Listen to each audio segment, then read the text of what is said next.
방송에서 제공하는 투자 정보는 투자 판단에 대한 조언입니다. 방송에서 제공하는 주식의 가치, 가격 상승 및 가격 하락에 대해서는 방송사에서 보장하지 않습니다.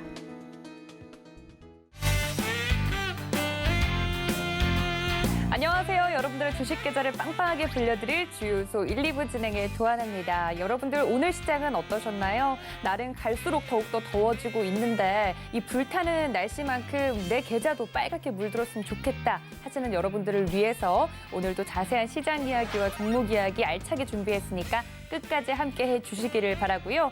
저희 주유소 방송은 여러분들의 참여로 이루어지는 방송입니다.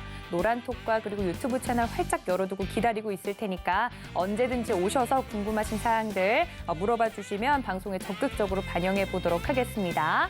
자, 오늘 목요일을 장식해 주실 두 분도 모셔야겠죠. 목요일의 두 남자 허반석 위원님과 이지원 전문가님 모십니다. 위원님들 어서 오세요. 안녕하세요. 네, 위원님들과 함께 오늘도 이야기를 좀 해볼 텐데 뭐 이따가도 이야기를 하겠지만 요즘 허반석 위원님이 또 굉장히 잘 나간다는 이야기를 듣고 제가 왔습니다. 사실인가요? 저도 처음 듣습니다.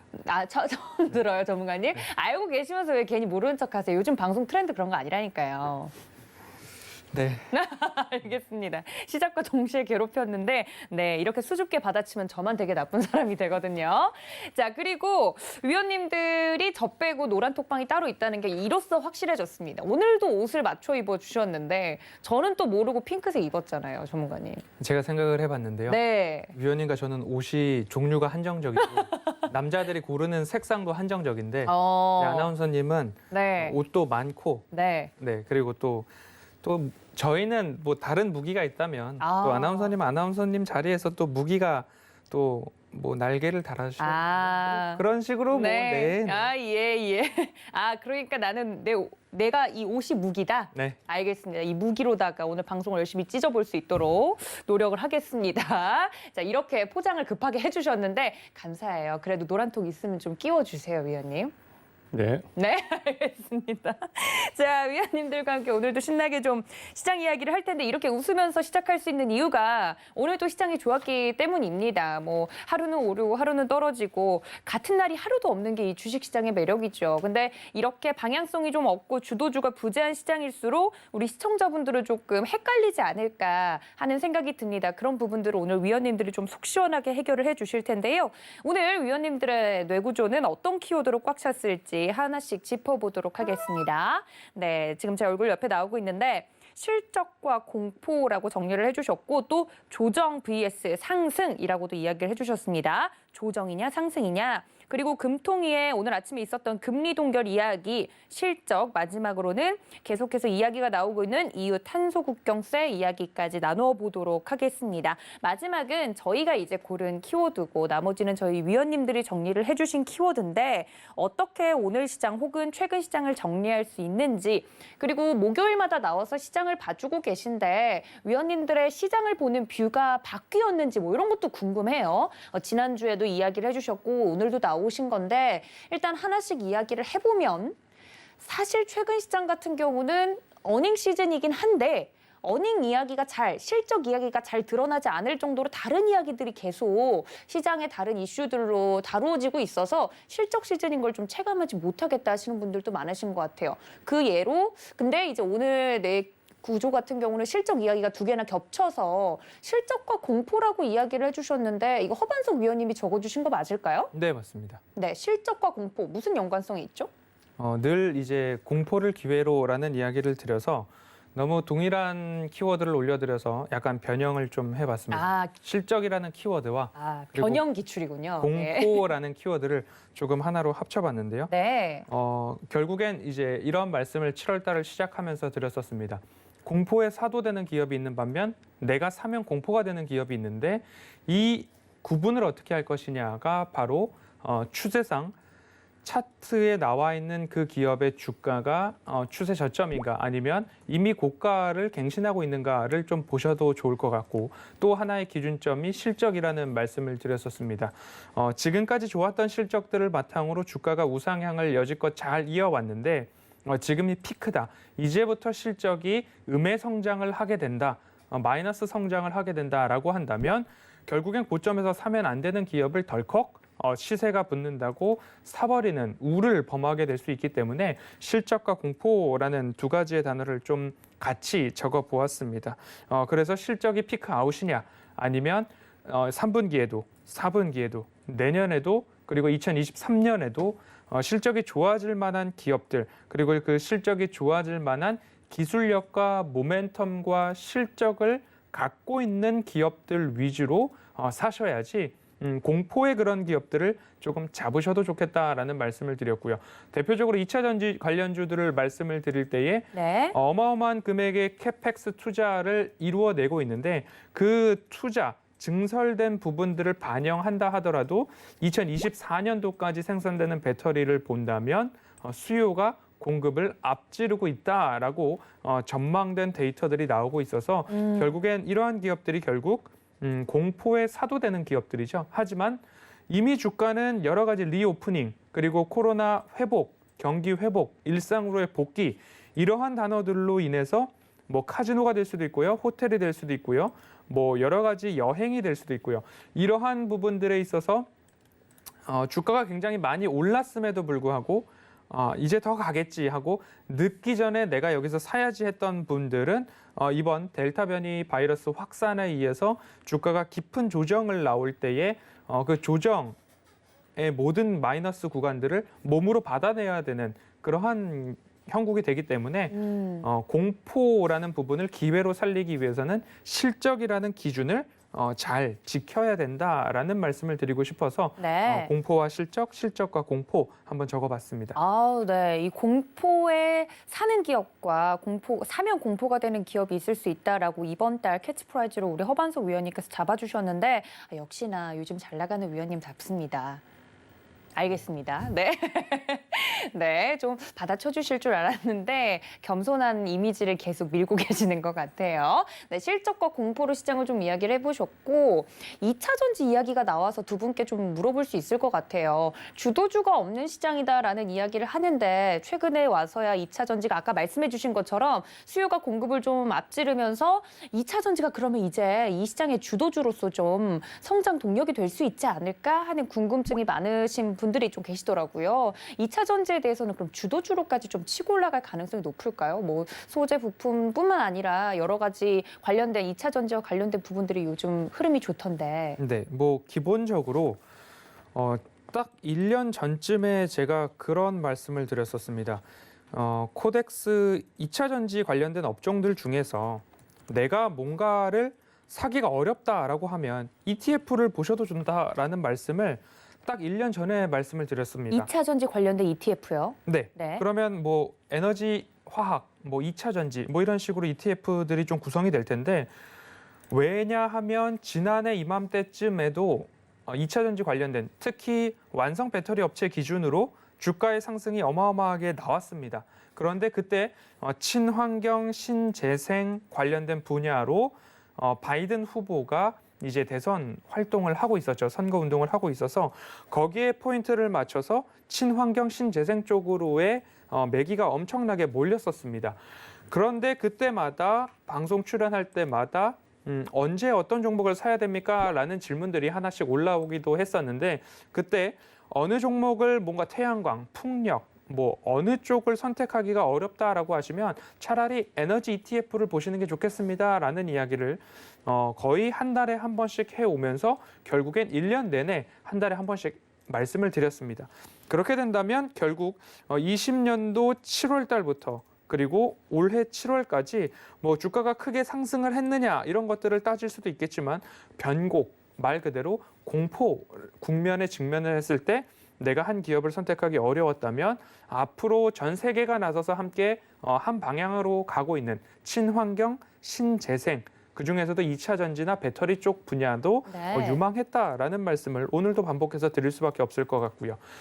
완성 배터리 업체도 주가가 굉장히 견조한 흐름입니다. 하지만 이번 주 들어서는 뭐 양극재, 음극재, 뭐 분리막 그리고 전해액 그리고 전해질 첨가제 관련된 부품 쪽으로의 기업들의 주가도 굉장히 좋았습니다. 그렇듯이 결국엔 완성차가 많아지고 생산량이 많아지고 판매량이 많아지면 관련된 부품 업종들이 함께 동반 상승했던 것처럼 배터리 시장도 그러한 부분들을 이어가고 있는 모습입니다. 게임 체인저라고 불리는 전고체 배터리가 나오기 전까지는 지금 쓰고 있는 리튬 이온 배터리가 대세가 꺾이기에는 아직 이르다. 그 시기를 적어도 2024년과 2025년까지는 볼 수 있겠다라는 말씀을 드리고 싶고요. 네. 앞서서 부품 관련된 이야기를 살짝 드렸는데요. 네. 경쟁력은 물론 있어야 되고요. 그 안에서 앞으로 기술력이 상향 평준화되었을 때 거기서 단가 싸움, 가격적인 전략이 승리자로 남을 수 있는 그런 기업들을 지금부터는 부품, 소재 쪽에서는 보셔야 된다라는 말씀까지 드리도록 하겠습니다. 네, 최근에 2차 전지 관련해서 종목들의 흐름이 좋아서 2차 전지 과연 앞으로도 유망할까 이야기를 해보았는데 우리 허반석 위원님께서 힌트를 좀 주신 것 같습니다. 어제 LG도 이런 쪽으로 이야기나 계획을 내놓은 것을 보고 관심 가지시는 분들 많으실 것 같은데 2차 전지도 곁들여서 제가 한번 여쭈어 봤고요. 또 실적에 대한 이야기를 하다 보니까 또 질문이 올라왔어요. 실적이 최근에 주가에 반영이 되지 않아서 그러니까 실적 자체가 이슈가 되지를 않아서 실적이 좋더라도 주가가 안 가는데 이런 종목들은 어떻게 하면 좋겠습니까? 하고서 이제 물어보시더라고요. 이지원 전문가님, 실적 시즌이긴 하잖아요. 근데 이 실적이 주가에 반영되지 않는 흐름에서는 어떤 걸 저희가 좀 유익 있게 봐야 될까요? 오늘 시장. 지금 이제 7월달 실적 시즌이 들어왔고 실적 시즌이 들어왔지만 실제로 실적 발표가 주가에 영향을 미치는 경우는 사실 별로 그렇게 많지 않았습니다. 네. 가장 큰 이유가 지금까지는 어제 CPI 발표를 비롯해서 계속적인 이제 대외적인 변수 발표가 좀 있었고요. 여기에 따라서 주가의 등락은 실적보다는 그런 대외 변수 지표에 의해서 장기 국제 금리의 등락에 따라서 주가가 좀 움직였습니다. 지금 2분기 실적 발표의 한 가지 특징은 대부분 실적 발표를 해도 기저 효과로 인해서 1분기에서 2분기도 좀 좋을 것이다라는 기대감을 좀 가지고 있고요. 그 기대감이 지금 현재 어느 정도 컨센서스에 맞춰서 나오면 주가 변화는 거의 없습니다. 그래서 이제 거꾸로 얘기하면 어닝 서프라이즈보다는 어닝 쇼크에 조금 더 반응하는 모습이고 미국도 오늘 실적 발표했던 종목들을 보면 실적 발표가 좋게 나와도 일회성 비용이나 기저 효과나 이런 부분들은 대부분 주가에 반영을 시키지 못하는 모습을 보이고 있기 때문에 아마도 이번 실적 시즌은 어닝 서프라이즈보다는 어닝 쇼크에 좀 기대해서 관점을 좀 봐야 될 것 같고 또 한 가지는 2분기 실적뿐만 아니라 2분기 실적 이후에 결국은 섹터나 혹은 사업 분야, 주력 사업 분야에서의 전망성이 오히려 더 크게 반영이 되고 있다. 이런 부분들을 본다면 네. 삼성전자나 LG전자가 실적 발표 위에 주가 흐름이 양호하지 못했던 부분도 같은 부분으로 이해를 하시면 될 것 같습니다. 알겠습니다. 최근에는 어닝 서프라이즈, 그러니까 돈을 굉장히 많이 풀었으니까 기업이 실적이 잘 나오는 건 당연한 거고 오히려 어닝 쇼크가 일어난 기업들에게는 실적 관련된 이슈가 먹히지만 다른 부분에 있어서는 시장의 지표에 오히려 많은 분들이 반응을 하고 있다라고 이야기를 해주셨습니다. 오늘 아침에만 해도 이제 금통위의 금리 동결 이야기가 나왔는데 그럼에도 불구하고 시장이 좀 잠잠했어요. 오전장에서는. 이런 부분도 생각을 하시고 넣어주신 걸까요, 위원님? 이 키워드는 금리 동결 이야기? 금리 동결은 이제 대부분 예상을 좀 하고 있었던 부분이고요. 네. 그래서 시장에 영향은 거의 없었고 다만 이주열 총재가 이제 밝혔던 8월부터 본격적으로 금리 인상에 대한 얘기를 하겠다. 이제 이 네. 부분이 시장에 대한 예측을 조금 앞당길 수 있다는 부분이고 대부분 지금 현재 이제 델타 변이 바이러스 때문에 완화적인 통화 정책을 좀 이어가겠다라는 부분과 조기 긴축에 대한 우려감이 좀 상존하고 있는데 우리 시장은 생각보다 지금 현재는 조금 더 빠르게 금리에 대한 부분을 압박을 좀 할 수 있을 것 같고 8월부터 이제 논의가 진행된다라고 하면 지금 현재 예상하고 있는 연내 금리 인상이 한번 있지 않을까라는 부분에 조금 더 불을 지필 수 있다라는 부분에서 아마도 이제 시장은 그런 부분에 대한 우려감을 좀 가지고 있는데 결국은 이제 미국에 대한 그 조기 금리 인상 테이퍼링과 관련된 부분에서 아마 그 스케줄에 맞춰서 우리도 일정 부분 움직이지 않을까라는 부분으로 좀 움직일 수 있고요. 그런 점에서 지금 현재 금리에 대한 부분은 이제 시장의 관심에서 한 템포 좀 멀어질 수 있는 시기가 왔고 결국은 이제 2분기 실적 발표 이후에 개별 종목에 대한 등락이 전체적인 시장이나 작년처럼 섹터를 움직이는 것보다는 개별 종목에 대한 집중도가 조금 더 높아질 수 있다. 이렇게 말씀을 드리겠습니다. 알겠습니다. 이렇게 또 금리 동결이 된 부분에 대해서는 이미 예상을 하고 있었던 부분이고 오히려 이렇게 확실하게 이야기를 해줘서 불확실성이 거치니까 금리와 관련된 부분은 시장에서 이제는 조금은 걱정을 덜해도 되겠다라는 이야기까지 해주셨습니다. 연내에 한 번 정도 금리가 오를 예정이다라고 이야기를 해주셨는데 그럴 가능성이 높다고 이야기 이야기해 주셨는데 그럼 금리가 상승하는 쪽에 또 이야기를 해서 생각을 해서 그쪽으로 투자를 하는 방식은 어떻게 보세요, 전문가님들? 금리가 어쨌든 오를 것이면 거기서 수혜를 받는 종목을 미리 사두자. 이제 그런 관점은 이제 단기적으로 좀 본다면 이제 단기적으로. 은행주를 좀 보시는 게 나을 것 같고요. 은행주, 네. 은행주가 가지고 있는 이제 지금 현재 밸류에이션이 지나치게 낮기 때문에 이 부분이 지금 한 차례 주가가 급등을 했다고 해도 여전히 이제 주가는 저평가 상태입니다. 여기에 이제 최근에 이제 배당 관련된 이슈가 좀 나와 있고 네. 한국의 금융주에 대한 특히 은행주에 대한 가치가 지금 지나치게 낮게 평가되어 있다는 외국계 레포트들이 상당히 많이 나오고 있습니다. 결국 이제 금리가 지금 현재는 단기적으로 장기 국채 금리가 좀 하락을 하면서 하방 압력을 조금 받고 있는데 결국 이제 테이퍼링은 할 거고 금리 인상은 결국 하게 될 겁니다. 그럼 점진적으로 금리가 급하게 올라가지 않고 점진적으로 올라간다면 은행주가 장기적인 시각에서 좀 보시는 분이라면 아마 지금 정도가 거의 저점 근처일 수 있습니다. 그러니까 여기서 2, 3년 정도 투자가 가능하시다면 금리 인상의 수혜주는 은행주를 좀 보시는 게 낫고요. 지난번 금리 인상 시기 사이클을 좀 비교를 하면 2007년도, 2003년도 특히 이제 2003년도 모델을 좀 보면 그때 금리가 인상되는 시기 동안 한 1년 반, 2년 가까이 흘러가는 동안 금융주가 보통 한 3.8배 정도 올랐습니다. 그러니까 금리 인상 시기에 은행주가 올라간다라는 거는 이제 당연한 현상인데 주가 이제 등락비율이 어느 정도 나올 거냐라고 봤을 때 사실 지금 작년 이후에 지금까지 주가 등락이 굉장히 큰 폭으로 올랐기 때문에 주가가 3배, 4배 올라가는 종목을 사실 찾기가 좀 힘듭니다. 네. 어떤 밸류에이션이 좀 낮아져야 되는데 은행주는 지금 밸류에이션을 본다면 뭐 그 정도까지는 아니더라도 한 2배 이상 올라갈 수 있는 여력이 좀 있고 지금 이제 그와 관련된 레포트들이 계속해서 나오고 있습니다. 네. 그래서 금리 인상 시기를 테이퍼링과 좀 맞물리는 시기 때 들어가면 아마 은행주 사기가 조금 어려울 것 같고요.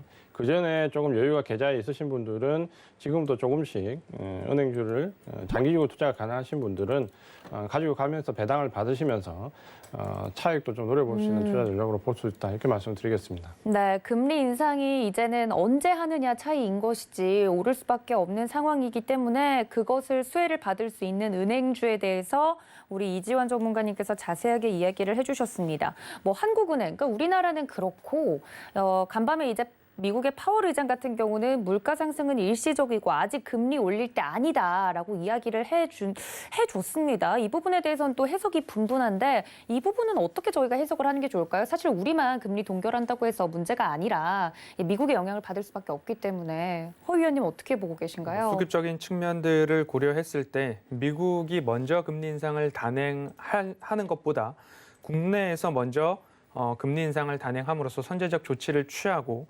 그리고 나서 미국에서부터 뭐 테이퍼링과 금리 인상이 차차 진행된다라고 한다면 환율적인 측면에서도 달러화 강세와 자연 긴축까지도 일어나는 그런 모든 플랜들을 봤을 때 우리나라가 먼저 금리 인상을 하는 것이 전반적인 시장 상황에는 긍정적인 결정이다라는 것에 이견은 없을 것이라고 좀 보여집니다. 네, 수급적인 측면에서요. 네, 그렇습니다. 예. 그리고 국내적인 시황 그리고 국내 정세에도 결국엔 코로나19 확진자가 늘어나고는 있지만 다른 나라에 비해서 우리나라는 그래도 양호하다라는 평을 글로벌 시장으로부터 좀 받고 있는 모습입니다. 그렇기 때문에 현 구간에 델타 변이 바이러스가 일부 전 세계적으로도 한 차례 쉬어가는 템포를 좀 주고 있는 모습인데 이 부분이 일단락되고 난다면 그리고 경기에 대한 자신감도 오늘 금통위에서도 그렇고요. 소수 의견이 한 명으로서 이번에 이제 금리 인상에 대한 이야기가 나옴으로써 빠르면 8월에라도 금리 인상을 단행할 수 있는 조건은 충족이 된 상황입니다. 올해 이제 남아있는 금통위 회의가 8월 그리고 10월, 11월입니다. 이 가운데 적어도 한 번 정도는 금리 인상을 하지 않을까라는 부분들로 좀 점쳐지고 있는데 지난해 7월 이후 9번 연속으로 현재 금리를 동결했기 때문에 일단은 금리를 올해 안에 최소 한 번은 올린다라고 생각을 해보면 좋을 것 같고요. 이에 맞춰서 그러면 미국은 어떻게 진행될 것인가를 한번 생각을 해본다면 파월 의장의 임기가 얼마 남지 않았기 때문에 인내심에 대한 이야기에다가 파월 의장의 임기까지도 한번 생각을 해본다라고 한다면 실질적인 경기 회복과 그리고 고용의 회복 두 가지의 기준을 명확하게 세워놓고 시장의 지속적으로 인내심 그리고 시장의 인플레이션이 우리가 생각했던 것보다 강하게 상승을 한다면 선제적인 조치를 취할 준비가 다 되어 있다라는 이야기로 시장과의 소통을 강화하고 있는 모습 속에서 결국엔 미국에서도 테이퍼링에 대한 부분들을 갑작스럽게 또는 너무 조급하게 그리고 시장과 소통이 충분하지 않은 상황에서 단행하지는 않을 거다라는 부분까지도 함께 생각을 해본다면 우리나라에서 먼저 금리 인상을 일단은 한 차례 정도 하고 그리고 미국에서도 테이퍼링 소식이 7월 고용에 대한 부분들을 확인한 이후에 시작이 될 수 있기 때문에 이번 미국의 FOMC 회의까지도 지금 파월 연준 의장의 청문회에서 증언했던 것처럼 크게 변화가 나온다. 뭔가 방향을 꺾고 지금까지 얘기했던 것에서 큰 방향을 선회하는 이야기까지는 이번 FOMC 회의에서는 그렇게 나오지는 않을 수 있다라는 것이 제가 보기에는 7월 고용 지표를 보지 않고 FOMC가 열리기 때문에 네. 큰 방향의 선회는 없을 것 같다. 그래서 국내에서 8월, 10월, 11월 중에 금리 인상이 단행된다 하더라도 오히려 긍정적인 시장의 반응이 나오지 않을까라는 모습으로 한번 생각을 하고 있습니다. 네, 일전에도 한번 저희 위원님들이 말씀을 해주시긴 했지만 미국 시장 같은 경우도 뭐랄까요, 악역과 이제 착한 역을 나눠서 시장을 잘 저울질하고 있기 때문에 사실 뭐든지 시장에서는 불확실하거나 갑작스러운 일이 가장 시장을 흔들기 좋은 이슈라서 천천히 그리고 미리 이렇게 경고만 준다면 어떤 결정이 나오든 간에 시장은 지금처럼 좀 견조할 것이다라는 이야기들을 전문가님들이 해주셨었습니다. 거기에 더불어서 간밤에 파월 의장도 그런 비슷한 맥락으로 시장 달래기를 한 것이 아닌가라는 생각이 드는데요. 오늘 시장에 대해서 위원님들이 이렇게 이야기를 해주셨는데 그냥 저는 개인 투자자 중 한 명으로 궁금한 건 이렇게 좀 개별적으로 종목이 움직이고 있는 시장 속에서 우리는 그럼 지금 이 시기에는 뭘 해야 되냐, 어떤 액션을 취해야 되냐가 궁금한데 아무것도 사지 말고 그냥 가만히 지켜볼까요? 아니면은 가지고 있는 거나 잘 지킬까요? 어떻게 할까요, 전문가님들? 방송 시작하기 직전에도 네. 이제 이지연 위원님과 같이 이야기를 나눴던 네, 이야기 네. 중에 굳이 뭔가 건드릴 저 게 빼고 없는데 이야기하셨죠? 같이 계셨잖아요. 아, 왜 네네. 그러세요? 굳이 뭔가를 할 게 없는데 뭔가 주식을 꼭 사자고 하는 시장의 분위기, 개인 투자자분들의 반응들이 있기 때문에 어떻게 하면 좋을까라는 이야기에 저도 100% 공감을 하고 있습니다. 네. 6월도 그렇고요, 7월도 그렇고 이렇게까지 매매를 많이 하지 않았던 적이 없었던 것 같습니다. 그럼에도 불구하고 지수가 우상향을 하고 있는데 나의 계좌 총 수익률도 함께 우상향을 하는 것이 적절한 포트폴리오를 꾸리고 계신다라는 말씀을 꼭 덧붙이고 싶습니다. 현재 시장은 가는 종목들이 더 가는 장세가 이어지고 있는데 그 가는 종목들의 면면을 살펴보면 실체가 있고 기술력이 있고 경쟁 업체 대비 뭔가 우위에 있는 기업들이 굉장히 많다라는 부분이고요. 그 기업들이 이익도 잘 내고 있기 때문에 지금 프리미엄을 좀 더 더해주면서 그리고 미래의 이익을 선반영하면서 주가가 조금 더 올라가고 있는 모습들을 보실 수 있을 겁니다. 그런 포트폴리오를 저는 먼저는 건강한 포트폴리오라고 말씀을 드리는데요. 건강하다는 것은 기업이 이윤 추구를 해야 하는데 매출액과 영업이익이 잘 나고 있는 기업을 건강한 기업, 그런 기업들로 꾸려진 포트폴리오를 건강한 포트폴리오라고 말씀을 드리고 싶고요.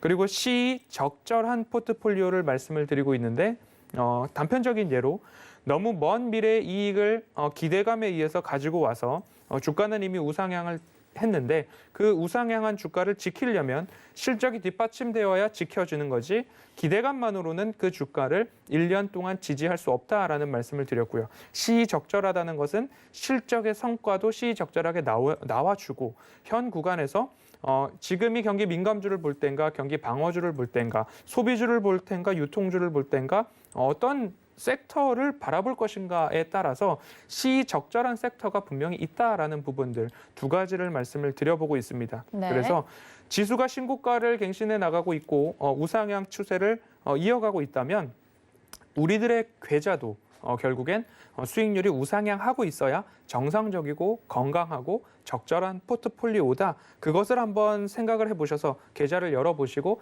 나의 계좌가 우상향하고 있는가 한번 다시금 생각해 보신다면 지금의 포트폴리오를 하반기까지 연말까지 꾸준하게 이어갈 것인가 아니면 여기서라도 내가 뭔가 재편을 하고 수정을 해야 될 것인가를 판가름하셔야 된다는 이야기는 6월 달부터 누누이 들여왔습니다. 그래서 한번 그 부분까지도 한번 체크를 해보시면 6월부터 지금까지 내 계좌가 오히려 음의 성장을 하고 있다. 네. 그러면 뭔가 건강하지 않거나 적절하지 않은 기업들이 포트폴리오에 좀 담겨 있다라는 반증이 될 것 같습니다. 알겠습니다. 내 포트폴리오를 좀 돌아보면서 시장이 이렇게 뭐 오늘 같은 경우 코스닥도 굉장히 흐름이 좋았는데 시장이 계속 우상향하고 있는데 내 포트폴리오만 제자리 걸음이거나 혹은 손실폭이 더 커지는 종목들이 있다라고 하면 선택을 잘못하신 거죠. 그 부분에 대해서는 좀 한번 돌아보고 갈 수 있는 그런 시간이 됐으면 좋겠다라고 말씀을 해주셨습니다. 저희 이야기 나눠보지 않은 키워드 중에서 마지막이 이제 저희 제작진이 꼽은 키워드인데 EU 탄소 국경세 이야기가 또 나왔습니다. EU에서 이번에 시멘트와 전기 그리고 비료, 철강, 알루미늄 등에 이제 적용이 되는 탄소 국경세 초안을 이제 현지 시각으로 14일에 발표를 했다는 이야기가 나오면서 사실 이건 우리나라가 크게 타격을 받을 것이 아니라 눈치를 주고 있는 나라가 있죠. 이게 중국한테 보내는 시그널인 것 같긴 한데 여기에 해당되는 사업을 하는 우리나라 기업들도 그럼 좀 타격이 있는 것이 아니냐라고 걱정의 목소리가 나오고 있습니다. 이 부분에 대해서는 두 분의 의견이 궁금합니다. 왜냐하면 정부가 코로나19 이후에 좀 경제를 살리려고 SOC 그러니까 경기 민감주 쪽에 많이 돈을 풀었잖아요. 경기를 살리기 위해서 이런 부분이 악재로서 좀 크게 영향을 미칠지가 궁금한 것 같아요. 이 부분은 어떻게 생각하시나요, 위원님들? 네, 탄소 배출권 관련해서는 지난 6월에도 네. EU 유럽연합에서는 탄소 중립을 목표로 하고 있고 그리고 여기에 법적 구속력을 갖도록 하기 위해서 유럽 기후법을 채택을 지난 6월에 했습니다. 그래서 2030년도에는 90년도 대비 최소 55%의 탄소 절감을 이루어내야 하고 그리고 2050년에는 탄소 중립을 일구어야 한다라는 이러한 가이드라인을 주면서 유럽 기후법을 채택을 했고요.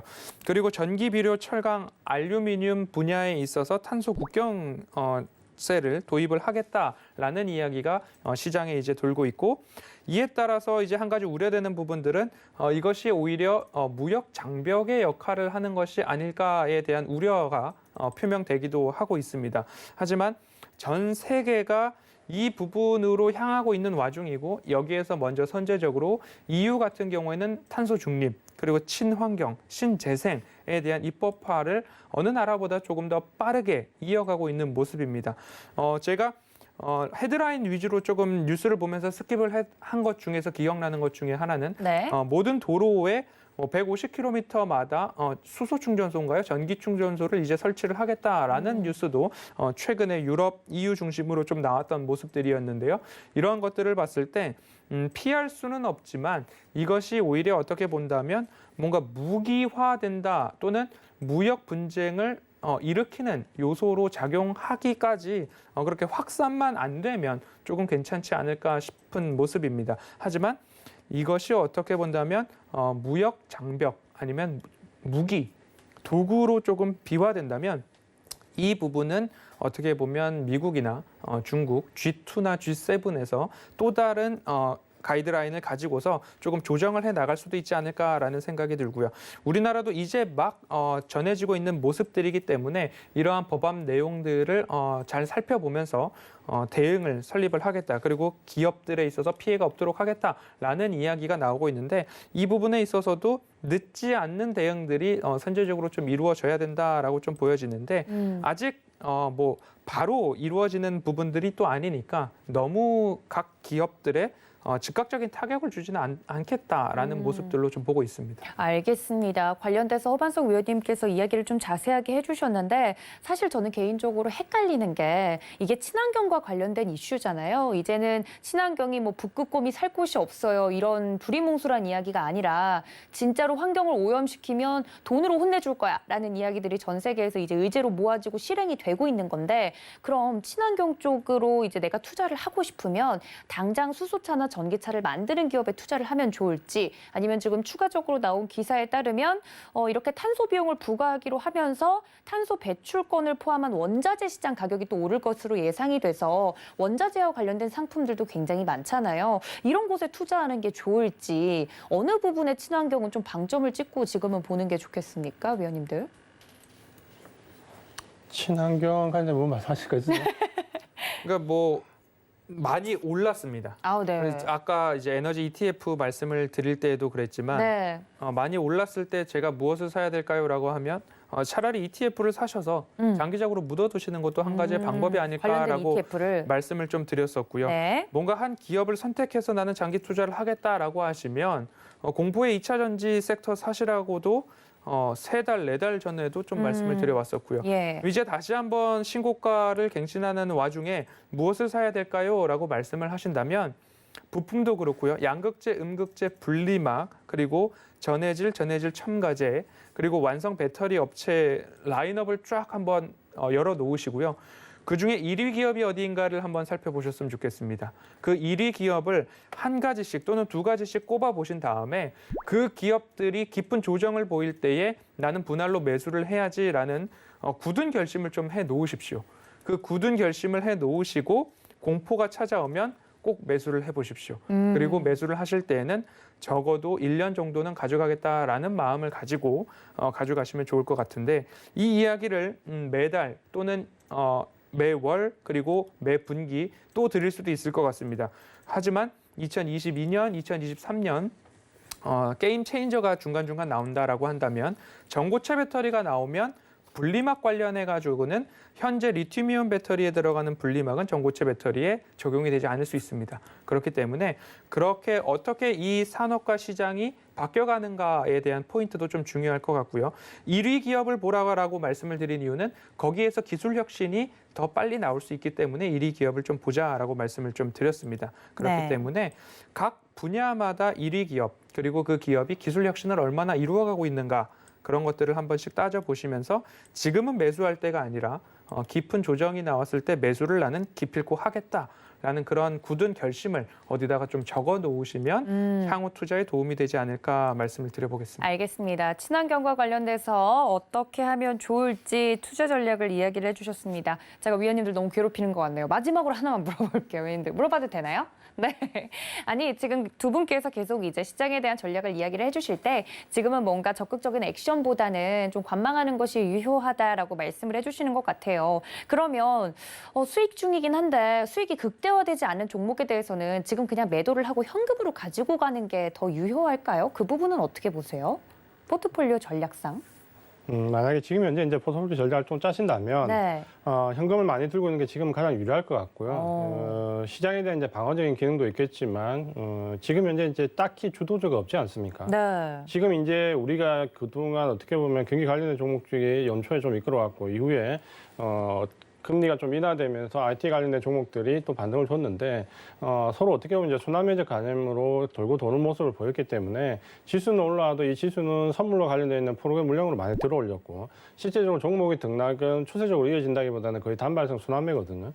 그러면 내가 빨리 치고 빠질 수 있는 전략을 펼칠 수 있는 전략가가 아니라면 결국 이번 실적 시즌을 지나면서 종목도 이제 개별 종목 위주로 아마 주도주가 좀 등장할 수 있는데 그럴 경우에 거기에 이제 투입할 수 있는 현금을 지금 좀 가지고 계시는 게 좀 좋습니다. 그러니까 결국 여기서 이제 조금 단기적인 시장이 좀 전개될 때 단기적인 거래를 좀 지향하다 보면 결국 주도주가 등장할 때 그 주도주의 등장은 대부분 이제 우리 시청자분들도 아시겠지만 2, 3일입니다. 그러니까 2, 3일이면 주도주가 반짝하고 등장하고 그 2, 3일 동안 대형주가 뭐 한 10% 이상 올라가는 모습이 나오면 결국 그 2, 3일에 그 종목을 잡지 못하면 지난 연말에 삼성전자를 팔고 10월 달에 못 잡으면 10월 달 조정이 끝나자마자 바로 이틀 동안 10% 오르는 것처럼 똑같은 경우입니다. 결국에는 지금 현금을 좀 가지고 계시는 게 좀 유리하다 이렇게 좀 판단을 하시면 될 것 같고요. 네. 이 현금을 지금 단기적인 종목으로 너무 많이 돌려놓으시면 실적 시즌에서 반응이 없다라는 말, 거래량이 역대적으로 지금 줄어들고 있다는 말, 외국인들이 내려갈 자리에서 매도를 하지 않고 있다는 말은 뭔가 이제 준비를 하고 있다라는 말이고 새로운 시기가 하나 끝나고 이제 새로운 국면이 또 전환된다는 강력한 이제 암시가 들어오는 거죠. 네. 그 부분이 미국의 장기국제 금리의 지금 등락을 보면 지난 2월 달부터 해서 급등과 급락을 반복하고 지금 이제 제자리에 찾아가는 모습이 지금 나오고 있거든요. 그럼 이제 그 부분은 뭐냐면 결국 그 금리에 따라서 움직이고 채권에 따라서 움직이고 ETF 자금에 따라 움직이는 이 자금의 큰 규모 그 순서상의 단계에서 마지막이 이제 주식의 단계다라고 본다면 앞쪽에 이제 거대 자금들이 이미 이제 정리가 좀 다 되고 있다라는 거죠. 그러니까 이 정리가 다 되고 있는 게 주식 시장은 지금 정체된 모습으로 나온다는 거예요. 고요하다라는 거죠. 오늘 보시면 아시겠지만 지금 대형주 종목들은 거래량이 365일, 그러니까 뭐 1년치 중에서 최저 거래량을 갱신하는 종목들이 속출하고 있습니다. 그러니까 그 말은 뭐냐면 지금 여기서 이제 외국인들이 베팅을 하고 있지 않다라는 거거든요.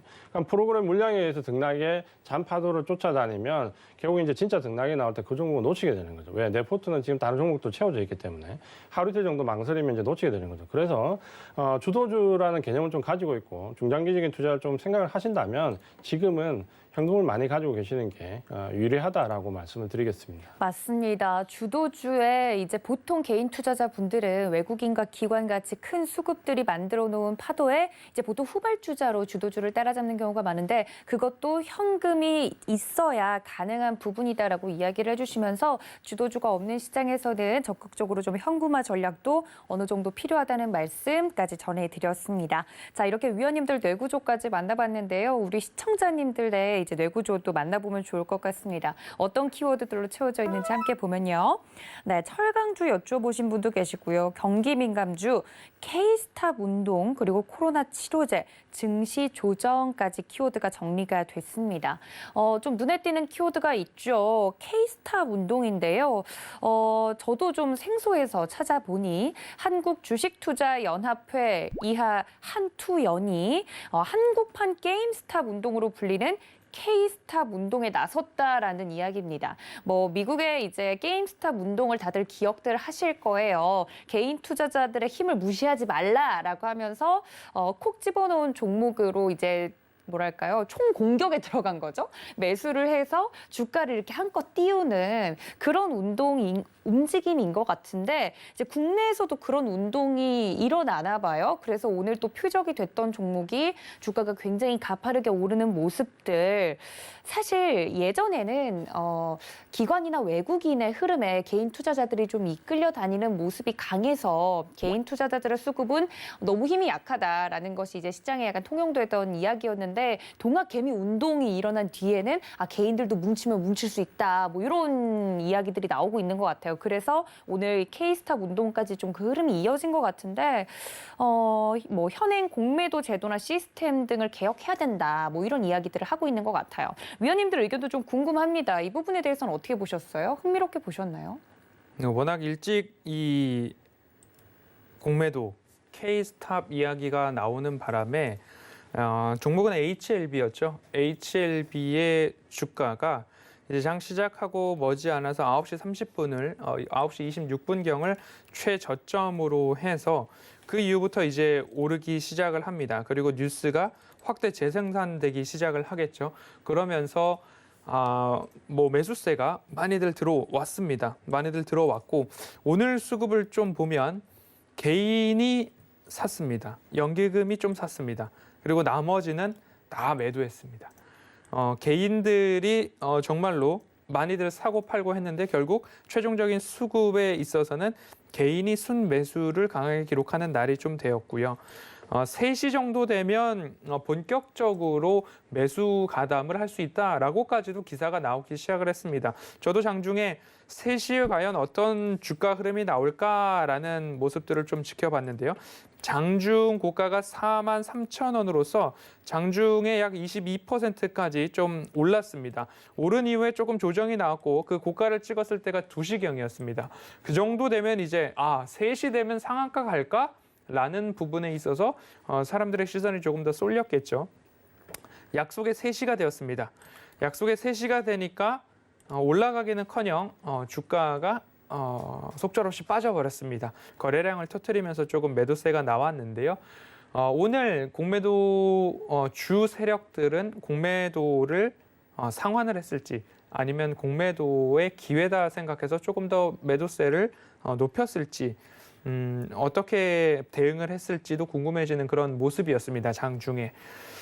이렇게 너무 시세가 급작스럽게 나오고 너무 이슈의 중심에 있는 종목들을 대응하실 때에는 워낙 조심하셔야 되고 그리고 손이 빨라야 된다라는 말씀을 좀 드리고 싶습니다.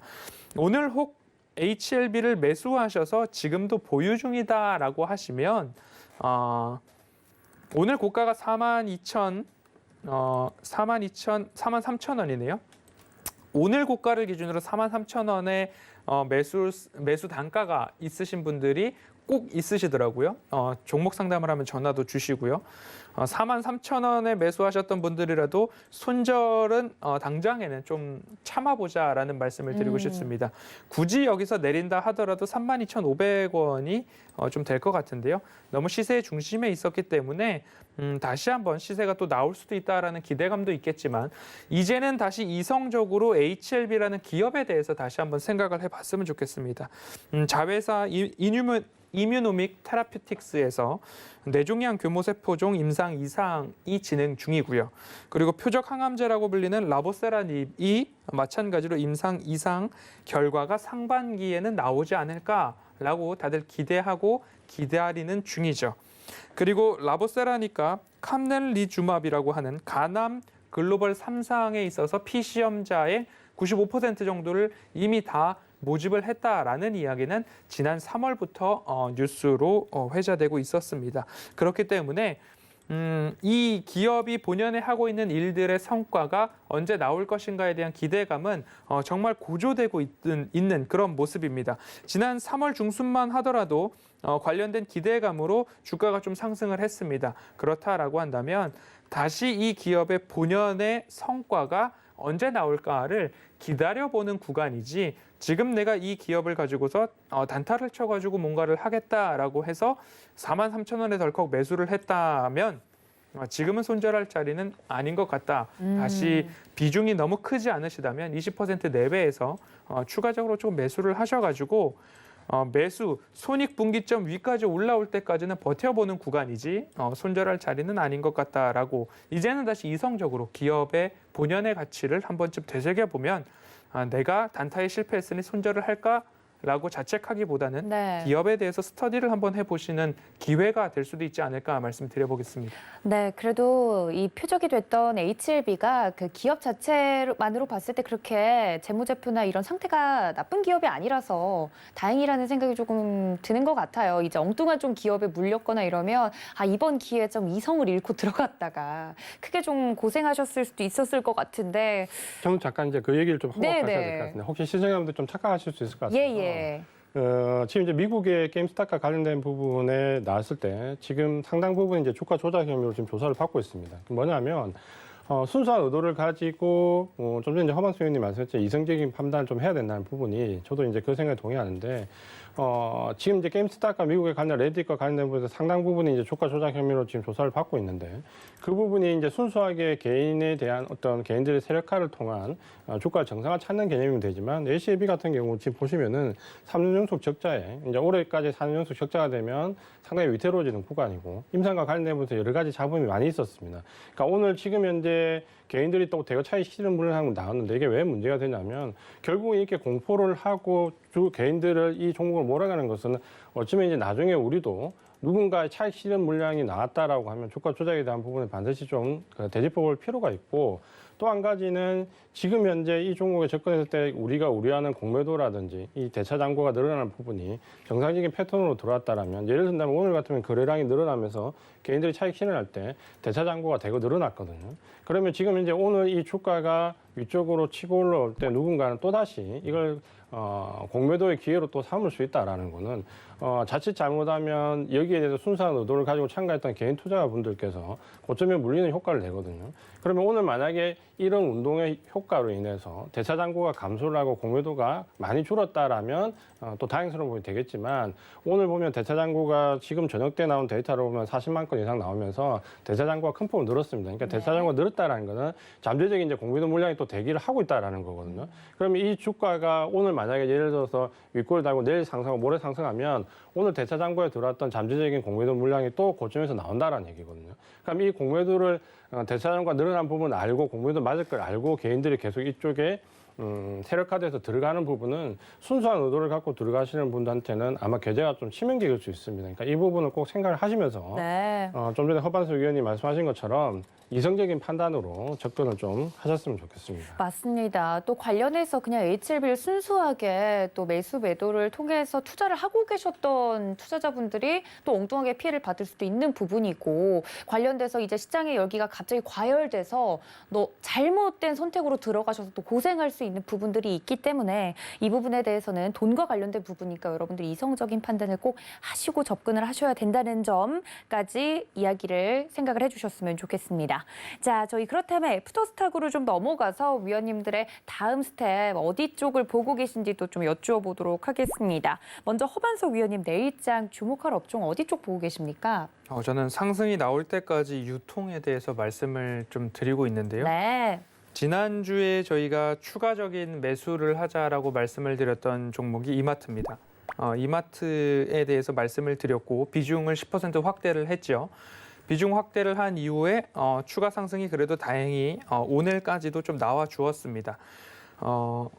결국엔 포스트 코로나를 준비할 수 있는데 그 준비를 차근차근 야금야금 하실 수 있는 종목들 중에 하나가 이마트 정도 되지 않을까라는 말씀을 드렸고요.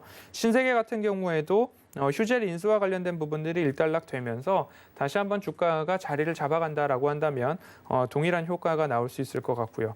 호텔신라도 저희 주유소 포트폴리오에서도 수익 실현을 했습니다만 다시 한번 포스트 코로나에 대한 이야기들이 델타 변이 바이러스가 조금 안정화되고 일단락되고 우리가 이제 포스트 코로나 경기 회복 자유로운 입출국에 대한 이야기가 다시 올라오게 된다면 그러한 기업들의 종목들 다시 올라올 수 있다라고 말씀을 좀 드리고 싶습니다. 그런 의미에서 유통에 대해서는 꾸준하게 말씀을 좀 드리고 있고요. 유통을 말씀을 드리는 이유는 보복 소비 그리고 포스트 코로나의 수혜를 받을 것인가 피해를 받을 것인가에 대한 부분입니다. 지금도 끊임없이 증시 주변에는 코로나, 델타 변이, 람다 변이 이야기들이 나오고 있고요. 최고가, 신고가, 경신에 대한 이야기가 나오고 있습니다. 이런 이야기들 또 있고요. 또 하나는 테이퍼링 그리고 금리 인상에 대한 부분들도 여지없이 증시 주변에 있는데 다들 이루어져야 할 이야기들을 하나하나 열거하고 있지 않나라는 생각이 듭니다. 늘 말씀을 드리지만 테이퍼링을 하고요. 쇼크를 한번 맞고 다시 금리 인상을 단행을 하고 그리고 달러와 강세가 나오고 자연적인 긴축 효과까지 이루어진다라고 한다면 코로나도 안정이 되고 우리는 일상으로 복귀가 되고 이러한 것들이 저는 코로나 시국에 평생 살래요라고 하는 사람들이 하나도 없는 것처럼 자연스럽게 우리가 바라고 있는 미래의 흐름들을 한 번쯤 떠올려 본다면 유통에 관련된 부분들도 보복 소비에 그리고 포스트 코로나에 수혜를 받을 수 있다라는 부분 한번 살펴보시면 좋을 것 같고요. 어닝에 있어서도 지금이 끝이 아니라 내년 후년에도 좋아지는 기업들 여지없이 말씀을 반복해서 드리고 있습니다. 그런데 다만 한 가지 감안해 주셔야 될 부분들은 이게 하루아침에 하루 자고 일어나니까 코로나가 없어졌더라. 하루 자고 일어났더니 감기가 떨어졌더라. 이런 것처럼 뚝딱 이루어지는 게 아니라 조금 처음 맞는 부분들이기 때문에 시간이 걸리는 거죠. 우리가 백신을 직접 접종할 때까지 오랜 기간이 걸렸던 것처럼 코로나 국면도 완화가 되고 일단 종시기에 대한 부분들이 나오려면 시간이 걸리기 때문에 살 때도 인내심을 갖고 사셔야 된다라는 말씀 꼭 드리고 싶습니다. 그러다 보면 결국엔 가격적으로 내가 좋은 가격에 이 기업을 갖고 있구나라고 조금 고개가 끄덕여질 때가 있습니다. 그때마다 조금씩 인내심을 갖고 모아가자라는 말씀 다시 한번 드리도록 하겠습니다. 알겠습니다. 내일장 주목할 업종 우리 허반석 위원님 유통 쪽 보고 계시다고 이야기를 해주셨고 저희 이주환 전문가님은 어디 쪽 보고 계십니까? 네, 저는 지난번에 이어서 이제 철강 쪽인데요. 네. 아마 이제 오늘 철강 종목을 갖고 계신 분들은 좀 전에 말씀드렸던 유럽의 탄소 배출권과 관련해 가지고 거의 이제 관세죠. 이제 이 부분에서 타격을 입지 않을까 염려가 좀 컸을 겁니다. 지금 이제 이 부분에 이제 소량선례가 굉장히 많이 나오고 있는데 오늘 보시면 오히려 이제 인주수가 나왔을 때 철강 업종들이 큰 폭으로 올랐습니다. 지금 현재 유럽의 이 탄소 배출권 관련된 탄소 관련된 규제가 결국 이제 관세의 역할을 하는 거잖아요. 그러니까 실제로는 관세 역할을 하기 때문에 기업들이 이제 타격을 좀 받을 것이라는 부분인데 최근에 이제 유럽을 보면 이런 관세 장벽을 상당히 교묘하게 많이 만들고 있습니다. 그 중에서 이제 철강이 제일 첫 번째로 거기에 좀 얽혔는데요.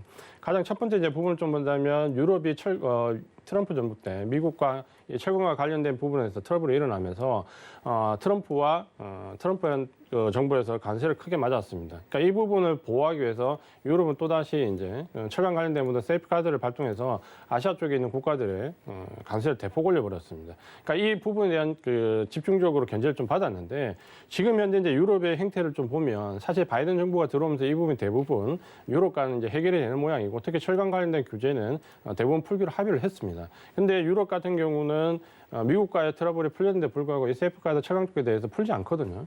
그러면서 계속해서 압박하는 관세 수단으로 사용하는데 제가 볼 때는 이 부분이 아마 유럽이 지금 상당히 교묘하게 많이 활용을 하고 있습니다. 그 부분에 이제 우려감이 철강에 대한 부분으로 증가가 되지 않을까라는 부분이었는데 왜 이렇게 올랐냐면 사실 이번에 이 탄소와 관련된 부분에서 우리가 좀 주목해야 될 부분은 대부분 뭐 철강과 관련된 부분 좀 전에 보였던 여러 가지 이슈들이 나왔지만 사실 포스코가 대표되는 우리나라의 대표적인 이제 탄소 배출 기업인데 포스코가 타격을 받을 것이다라고 얘기하는 전문가는 하나도 없습니다. 그러니까 이 배경을 살펴보면 왜 그런 얘기가 나오냐면 결국에는 이런 부분에 문제가 불거졌을 때 이걸 제품 가격으로 전가를 할 수 있느냐 없느냐 가장 중요한 부분인데 철강 업종은 지금 같은 경우 대부분 이런 이슈들을 제품 가격으로 전가를 할 수 있다라는 게 대표적인 의견이고 그렇기 때문에 직접적인 타격은 오히려 뭐 해상 운송이나 항공 운송 관련된 종목들이 조금 더 타격이 클 수 있다라고 좀 보고 있습니다. 지금 현재 철강과 관련된 부분에서 수급적으로 이제 조금 돌아갈 수 있는 시기인데 포스코를 비롯해서 2분기에 발표됐던 실적들을 보면 상당히 2분기 실적이 양호하게 나왔습니다. 포스코도 상당히 논란이 좀 있었고 2조 원대가 과연 되느냐 아니냐라는 부분인데 실제로 뚜껑을 열어보면 2조 2천억대 굉장히 큰 폭으로 나왔고요. 이 실적이 철강업종 실적이 얘기하는 거는 결국에는 실적과 관련된 우려감은 좀 잠식시켰다는 거고 우리가 우려했던 철강석 가격과 관련된 부분에서 제품 가격 인상이 되느냐 안 되느냐 고판 가격이나 강판 가격에 대한 인상이 상당히 원활하게 이루어졌다라고 보시면 될 것 같고요.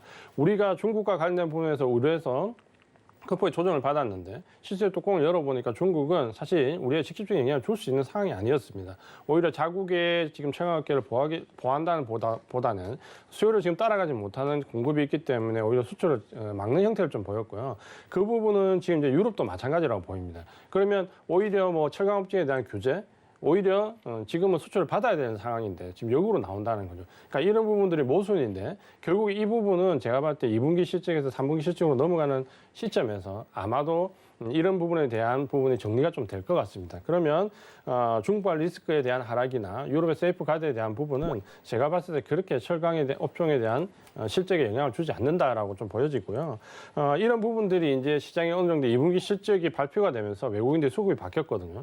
그러니까 지금 현재 1분기 실적 발표 이후에 1분기 정점론에 대한 얘기가 나오면서 외국인들이 단기적으로 굉장히 철강업종에 대한 매도를 많이 했었는데 2분기 실적이 발표되는 시점부터 외국인들이 서서히 매수를 좀 전환되는 모습은 아마도 이런 실적과 관련된 부분, 1분기 실적 정점론에 대한 부분이 판단이 틀렸다라고 보는 것 같고 그렇게 본다면 지금 철강업종은 섹터 자체가 크게 레벨업되는 섹터에서 몇 개 안 되는 섹터 중에 지금 가장 중심이 있는 섹터거든요. 그래서 지금 이제 가격적인 메리트가 좀 발생했을 때 지금부터 좀 장기적인 시각을 가지고 보시는 분들이라면 보유를 해 나가시면서 지금 한 번에 너무 크게 매수하기보다는 기본적인 물량에서 조금씩 시장이 좀 눌릴 때마다 추가적으로 매수행 관점으로 좀 봐도 될 것 같다. 그래서 철강업종은 지금 정도에서는 관심을 가지고 보셔도 된다라고 말씀을 드리겠습니다. 네, 이주환 전문가님의 내일장 주목업종 철강까지 만나봤습니다. 여러분들 노란톡 활짝 열어두고 있으니까 잊지 말고 이용해 주셨으면 좋겠고요. 그리고 아까 초반에 저희 허반석 위원님께 대단하십니다라고 이야기를 했던 이유가 2부에서 밝혀집니다. 바로 저희 허반석 위원님께서 복구왕으로서 이제 등록이 됐다라는 이야기가 나오면서 2부가 조금 더 기대가 되는데요. 여러분들 그걸 위해서 우리 허반석 위원님께서 무료 방송 진행을 해주신다고 하니까 문자 샵 0082번으로 이 무료 방송 듣고 싶으신 분들은 적극적으로 신청해 주시면 되겠습니다.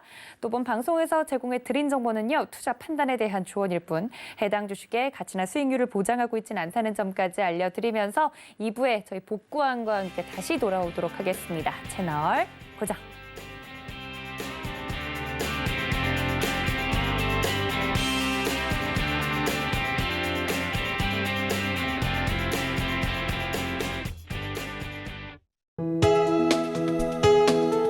본 방송에서 제공하는 투자 정보는 투자 판단에 대한 조언입니다.